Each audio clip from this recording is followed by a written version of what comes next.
ইরানকে বেশ শক্তিশালী মনে হচ্ছে। এটা কোনো না কোনোভাবে অনেক দ্বন্দ্বের সাথে জড়িত।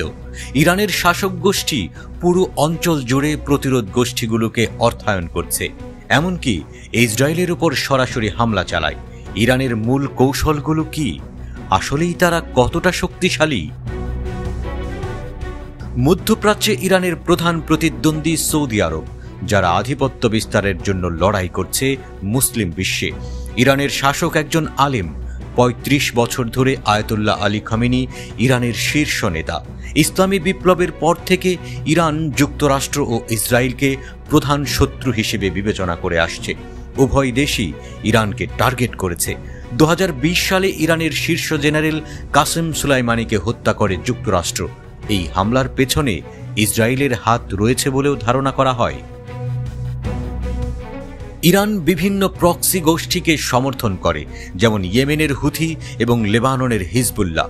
এই গোষ্ঠীগুলো ইরানের কাছ থেকে অর্থায়ন, অস্ত্র এবং প্রশিক্ষণের ক্ষেত্রে যথেষ্ট সমর্থন পায় এবং পশ্চিমা প্রভাব এবং ইসরায়েলের আঞ্চলিক আধিপত্যকে চ্যালেঞ্জ করার জন্য যন্ত্র হিসেবে ব্যবহৃত হয়। এই সমর্থন করার পাশাপাশি ইরান ড্রোন প্রযুক্তিতে উল্লেখযোগ্য সক্ষমতা অর্জন করেছে।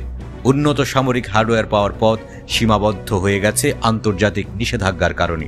কৌশল হিসেবে ইরান ড্রোন উন্নয়নে প্রচুর বিনিয়োগ করেছে। এই ড্রোনগুলো তুলনামূলকভাবে কম খরচের কিন্তু কার্যকরী, উল্লেখযোগ্য ওয়ারহেড বহন করতে এবং পুনরুদ্ধার মিশন পরিচালনা করতে পারে। ইরান তার ড্রোন প্রযুক্তি বেশ কয়েকটি দেশে রপ্তানি করেছে। তেহরান তার প্রভাবকে সীমানা ছাড়িয়ে আরও প্রসারিত করেছে। ইরানের পারমাণবিক উচ্চাকাঙ্ক্ষার প্রশ্নটি তার শক্তি এবং আন্তর্জাতিক সম্পর্কের ক্ষেত্রে আরেকটি স্তর যুক্ত করেছে। ইরান দাবি করে যে তার পারমাণবিক কর্মসূচি শান্তিপূর্ণ উদ্দেশ্যে, প্রাথমিকভাবে শক্তি উৎপাদন এবং বৈজ্ঞানিক গবেষণার জন্য।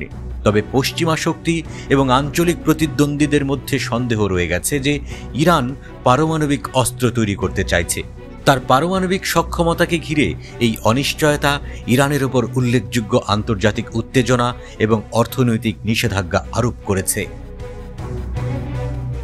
ইরান অভ্যন্তরীণ চ্যালেঞ্জের সম্মুখীন, যা তার স্থিতিশীলতাকে হুমকির মুখে ফেলেছে। সাম্প্রতিক বছরগুলোতে ইরান অর্থনৈতিক কষ্ট, দুর্নীতি এবং রাজনৈতিক স্বাধীনতার অভাবের মতো ইস্যুতে অসন্তোষের কারণে বিক্ষোভের সাক্ষী হয়েছে। এই বিক্ষোভগুলি প্রায়শই শাসকদের দ্বারা দমন করা হয়, কিন্তু তা ইরানি সমাজের মধ্যে বৃহত্তর অসন্তোষকে ইঙ্গিত করে। আন্তর্জাতিক নিষেধাজ্ঞার কারণে, অর্থনৈতিক চাপের কারণে দেশীয়ভাবে নিয়ন্ত্রণ বজায় রাখতে ইরান সরকারের কৌশল আরও জটিল।